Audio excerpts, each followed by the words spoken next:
Desde el primer pecado cometido por la humanidad, esto es la desobediencia que cometieron Adán y Eva, Dios ha propiciado que el hombre se arrepienta. En esa ocasión, cuando habían pecado Adán y Eva por primera vez, Dios le preguntó a Adán: ¿acaso has comido del árbol del que te mandé que no comieras? Esto lo podemos leer en Génesis 3:11. Por supuesto que Dios sabía la respuesta, Él lo sabe todo, pero no preguntó porque Él no supiera, sino que lo hizo de esa forma para inducir la respuesta y la confesión de Adán. Bastaba con que Adán dijera sí y mostrar un arrepentimiento verdadero para que Dios les perdonara. Pero bueno, ya sabemos que Adán culpó a su mujer, Eva a la serpiente, etcétera. Y no solo en ese primer pecado Dios buscó al hombre para que se arrepintiera, sino que a lo largo de toda la historia de la humanidad, Dios constantemente está insistiendo e inclusive induce, propicia la respuesta del hombre para que confiese su pecado, para que reconozca su falta y se arrepienta. Digámoslo de alguna manera, Dios pone las cosas fáciles para que el hombre se dé cuenta a sí mismo de la condición en la que se encuentra sumido en el pecado. El arrepentimiento es un mandato de Dios, porque sin el verdadero arrepentimiento no se puede alcanzar el perdón real. Y por siguiente, si no se tiene el perdón de Dios, no se puede alcanzar la salvación eterna. La Biblia nos muestra cómo Dios llama constantemente al arrepentimiento todo el tiempo. Por ejemplo, lo que acabamos de leer en Génesis 3:11, cuando Dios le pregunta a Adán, ¿verdad?, si había comido del árbol que le había prohibido, propiciando la respuesta afirmativa de Adán, lo cual fue todo lo contrario. Así, en el Antiguo Testamento encontramos diferentes pasajes donde Dios hace un llamado al arrepentimiento. Por ejemplo, Segunda de Crónicas 7:14, dice la palabra del Señor: si se humillare mi pueblo, sobre el cual mi nombre es invocado, y oraren, y buscaren mi rostro, y se convirtieren de sus malos caminos, entonces yo oiré desde los cielos, y perdonaré sus pecados, y sanaré su tierra. Jeremías 25:5 dice: vuélvanse pues cada uno de su mal camino y de la maldad de sus obras, y habiten en la tierra que el Señor les ha dado a ustedes y a sus padres para siempre jamás. Otro ejemplo lo encontramos en Zacarías 1:4. No sean como sus padres, a quienes los antiguos profetas proclamaron diciendo que así ha dicho el Señor de los ejércitos: vuélvanse de sus malos caminos y de sus malas obras, pero no me escucharon ni me atendieron, dice el Señor.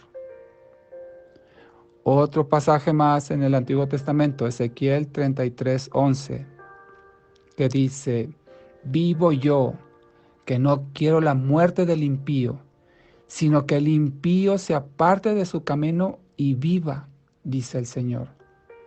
Apártense, apártense de sus malos caminos. ¿Por qué morirán, oh casa de Israel?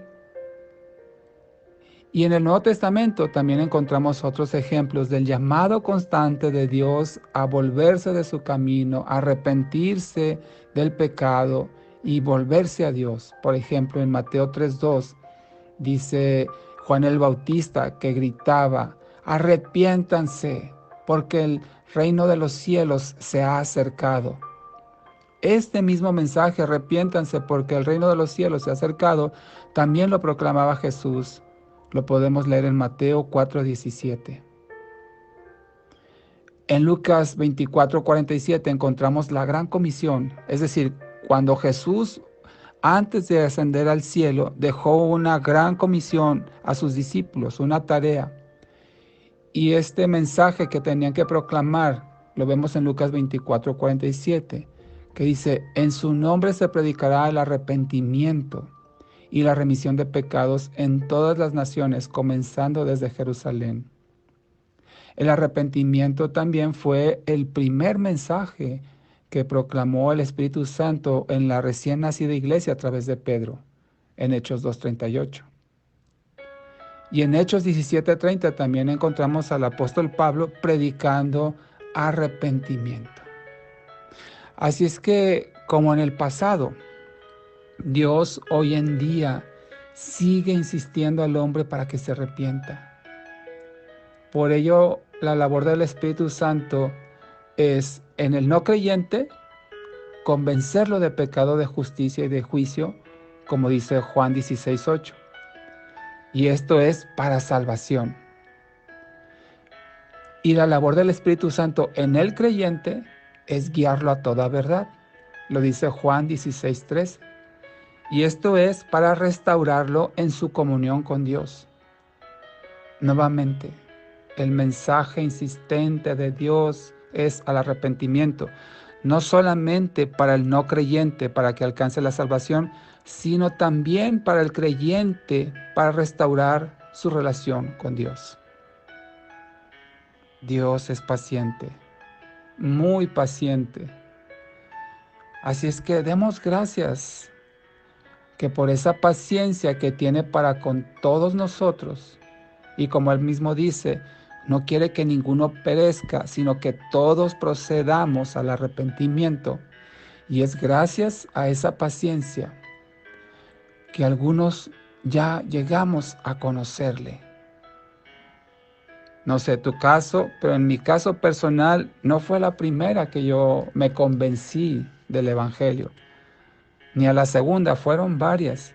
Y Dios no desistió, no cesó de estarme insistiendo para que yo creyera por medio de su Espíritu Santo. Habrá quien sí se convenza a la primera, gloria a Dios, pero habrá otros, como fui yo, que no a la primera y tal vez no a la segunda. Y hay gente que va a requerir muchas insistencias de parte de Dios hasta que al final, primeramente, la gracia de Dios lo permita, esa persona se rinda a Cristo. Así es que, mi amado hermano, mi amada hermana que estás escuchando este audio, si tienes aún en casa o alguien cercano a tu corazón que no le ha entregado su vida a Cristo, hay que seguir rogando al Señor para que Dios siga insistiendo y no los deje hasta que ellos le entreguen su vida. Por supuesto que con nuestro testimonio también tenemos mucho que decir, mucho que predicar con nuestra vida misma. Pero quien hace toda la obra es el Señor. Así es que nuestro trabajo es, por un lado, dar buen testimonio como hijos de Dios, y por otro lado, rogarle al Señor que siga insistiendo hasta que aquella persona cercana a nuestro corazón se entregue a Cristo. Porque Dios es paciente y no quiere que ninguno perezca. Oremos al Señor. Bendito Dios, te damos gracias, Señor. Gracias, Padre, porque los que estamos en Cristo podemos dar testimonio, Señor, que fuiste tú quien nos buscó. Fuiste tú quien insistió para que nosotros te reconociéramos y viéramos nuestra condición de pecado y de muerte. Y gracias a que tu Espíritu Santo nos llevó al arrepentimiento, Señor, a la renuncia del pecado, a la fe en Cristo, es que tú nos has concedido por tu gracia el favor y la misericordia de ser perdonados, de ser salvados, de ser justificados, de ser santificados. Gracias, Padre. Te rogamos por aquellos que aún no te conocen, especialmente nuestros familiares o los seres queridos, a los cuales apreciamos y deseamos que también alcancen esta salvación. Por favor, Padre, no dejes de insistirles. En el nombre de Jesús. Amén.